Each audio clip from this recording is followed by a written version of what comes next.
हम लोग प्रेम सूत्र की भूमिका में उसके द्वार में पिछली बार साथ साथ आगे चले। अब हम धीरे धीरे प्रेम सूत्रों में आगे बढ़ते हैं। छोटे, सरल, मधुर और उनके साथ प्रेम के आयामों को स्पर्श करने की हमारी यात्रा। प्रेम है तो प्रेम थोड़ा काव्यात्मक होगा, पोएटिक होगा। ये सूत्र भी जितने हैं वो अपनी तरह से पोएटिक हैं, काव्यात्मक हैं। आज का पहला सूत्र है प्रेम सूत्र। प्रेम आरंभ है, प्रेम अंत है। प्रेम शून्य है, प्रेम अनंत है। वही पतझड़, वही बसंत है। प्रेम क्या है? प्रेम क्या हो सकता है? प्रेम की संभावनाएं क्या हो सकती हैं? प्रेम सूत्रों में हम इसी दिशा में आगे बढ़ेंगे। और पहला ही सूत्र जब हम लेते हैं तो पहले सूत्र में ही जो बात निकल कर आती है वो प्रेम के पूरे परिदृश्य को अपने में समेट लेती है। प्रेम आरंभ भी है और प्रेम अंत भी है।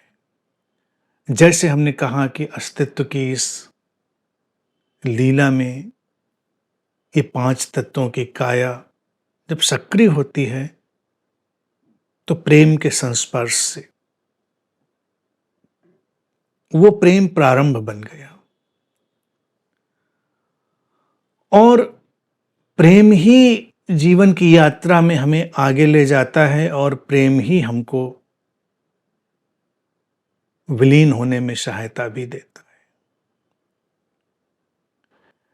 प्रेम की कोई मंजिल नहीं होती। प्रेम अपने आप में एक मंजिल है। ऐसी मंजिल जिससे अनेकों राहें निकलती हैं, जिससे अनेकों दिशाएं निकलती हैं। इसीलिए प्रेम आरंभ भी बन जाता है, प्रेम अंत भी बन जाता है।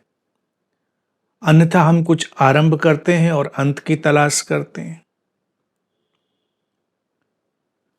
हमने कुछ प्रारंभ किया, फिर मुझे लगता है अब इसका कोई पड़ाव और इसका कोई अंत भी होना चाहिए। प्रेम में दोनों सिरे एक साथ जुड़ जाते हैं, आरंभ का सिरा भी, अंत का सिरा भी। इसीलिए दूसरे ही पड़ाव पर सूत्र कहता है कि प्रेम शून्य है, प्रेम अनंत है। अब जब हम कहते हैं कि प्रेम शून्य है तो शून्य यहां पर खालीपन की तरह नहीं है। शून्य यहां खालीपन के भराव की तरह, फुलनेस ऑफ एम्प्टीनेस।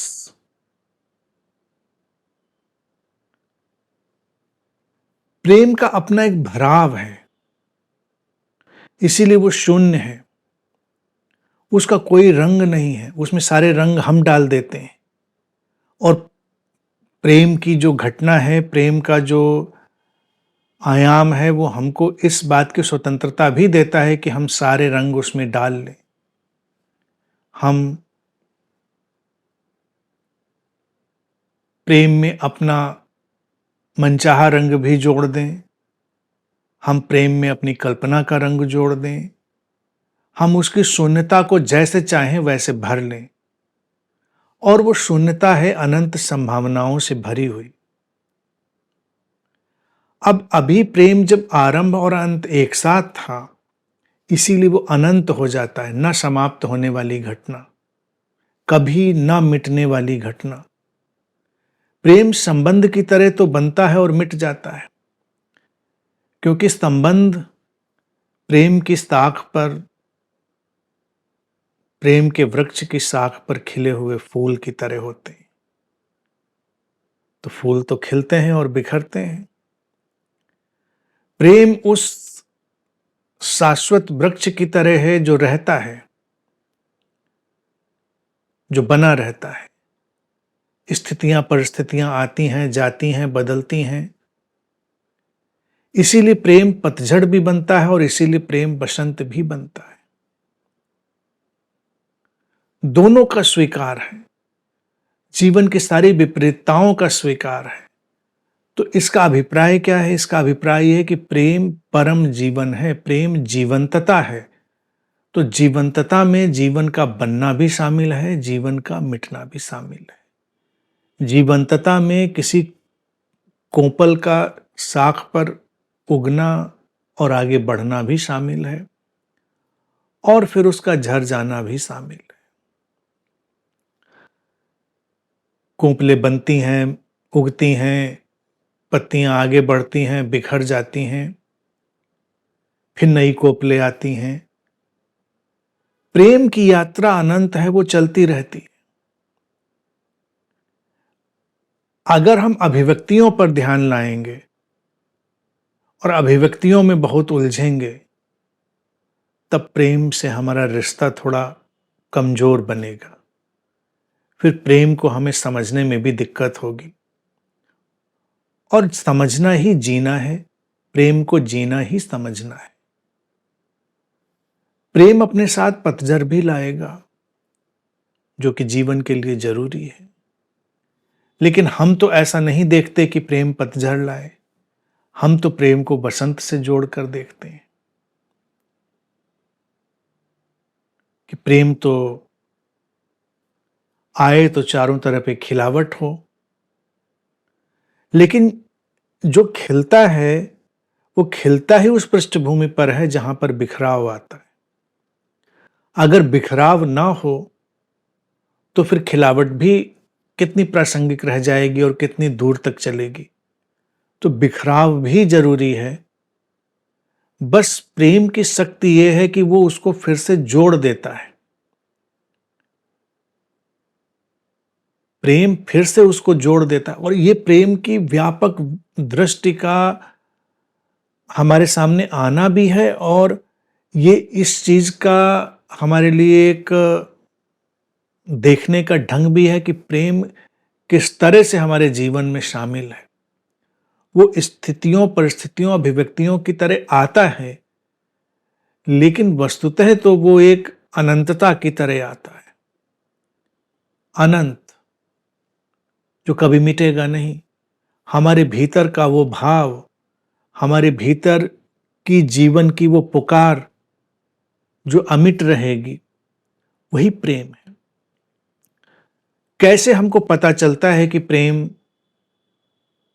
हम मांगते हैं, प्रेम की तरफ झुकते हैं, आकर्षित होते हैं? हमारे प्राणों में जो जीवंतता की पुकार है, वही प्रेम है। इसीलिए प्रेम हमको जीवंत बनाता है और जीवंतता की हर पुकार प्रेम है। अगर हम इस जीवन में, इस अस्तित्व में देखें तो हमारा शरीर अतिशय रूप से जीवंत होना चाहता है और एक एक कण जो अस्तित्व का है वो पूरी तरह जीवंत होना चाहता है। लहराते हुए पत्तों को देखें, उड़ते परिंदों को देखें, सब तरफ जीवंतता का उद्घोष है और जीवंतता की एक धारा है। तो प्रेम की अगर बात करी जाए कि प्रेम, तो हम कैसे कहेंगे कि प्रेम है? प्रेम वो जो जीवंत है और प्रेम वो जो हमें जीवंत बनाए। मेरे शब्दों में प्रेम है कैसे जानोगे? मेरे इस बात के बोल देने से कि मुझे तुमसे बहुत प्रेम है, ऐसा तो हम बिल्कुल टेप रिकॉर्डर की तरह बोल सकते हैं, बोलते चले जा सकते हैं। कैसे पता चलेगा? जब मेरे शब्द तुम्हारे भीतर की जीवंतता को झंकृत कर दें, जब मेरे शब्दों में उस अनंत की पुकार सुनाई दे जाए, जब मेरे भीत शब्दों में वो शून्य आए और पूरे अस्तित्व को अपने में समेट ले, तो हम कहेंगे ये प्रेम है। तो प्रेम के बारे में अगर हमको समझना है तो प्रेम सूत्र यही इशारा लेकर आएंगे कि ये सारी प्रक्रिया क्या है। हम किसी से मिले तो अब प्रेम अभिव्यक्त हो रहा है संबंध की तरह, लेकिन यहां पर प्रेम होगा ये कैसे पता चलेगा? जब वो आरंभ भी बन जाए और अंत भी बन जाए, जब कोई मंजिल ना हो, जब कोई लक्ष्य ना हो कि हमको कहाँ पहुंचना है, हमको क्या करना है। ये पल है, पूरा है, इस क्षण में जो कुछ है सब परिपूर्ण है। तो ये आरंभहीन और अंतहीन, और आरंभ के साथ और अंत के साथ, दोनों के साथ घटी हुई घटना हो गई। कोई भी घटना घटे जीवन में, उसमें प्रेम है कि नहीं, जब उसमें शून्यता और अनंतता दोनों शामिल हो जाए। शून्यता ये कि सभी कुछ शामिल हो सकता है, वो ठूस ठूस कर भरा हुआ कोई पैकेट नहीं है। प्रेम कोई धारणा तो है नहीं कि कोई धारणा हमने पकड़ी और उसको प्रेम कह दिया। वो शून्य है। शून्य का अर्थ है उसमें हम कोई भी रंग शामिल कर सकते हैं। वो इतना व्यापक है, इतना विराट है, अनंत है। और फिर वो पतझड़ और बसंत एक साथ कैसे बने?